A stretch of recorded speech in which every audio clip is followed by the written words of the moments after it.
All right, time to take a look at the hydraulic cable crimper. Oh, that's cool. It's actually got its own case. All right, and it is packed. So, we got some gloves. They actually got a rubber texture on them too, so that's nice. We got some wire strippers, and it does have a thumb lock that goes from a 22 to a 10 gauge. And then this is the main event. So this is the hydraulic crimper. So we got some really nice heavy duty jaws on here. So this is definitely going to do the job. And these are just the dies. These are interchangeable. So there's a ton of them in here. So you can see this row, and this row, plus the two that are already installed. There is a bunch of different dies. So we'll be able to crimp to our heart's content. So this is going to turn the pressure on and off. So if we have it turned to the right, so this is to the right. Now if we pull the handle and pump it,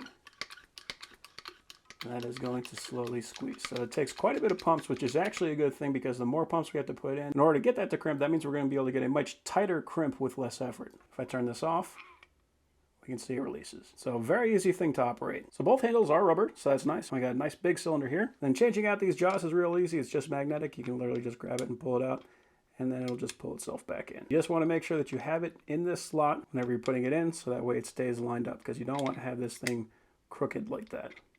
So again, very easy operation. They really just made this thing as easy as possible. And this is a 12 gauge. So it says 12 AWG, that's 12 gauge.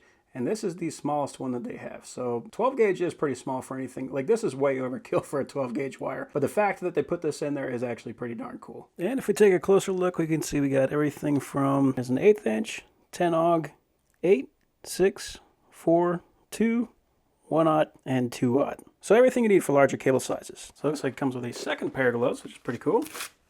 Oh, look at that. And we got a rebuild kit. So if you use this thing a ton and like over years of time you feel that it's not working the way that you want it to, you can actually take that thing apart and you got the rebuild kit right here. So you got everything you need. That's pretty cool. Then we got our instructions. Okay, so pretty simple. I'll strip it about there. And then we will attach our ferrule. I got my 12 gauge jaw in there still.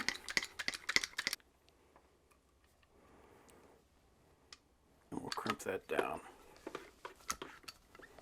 So there we go. We don't have to worry about those strands sticking out, and this is going to be a much better piece of wire. So overall, that is a great heavy-duty kit.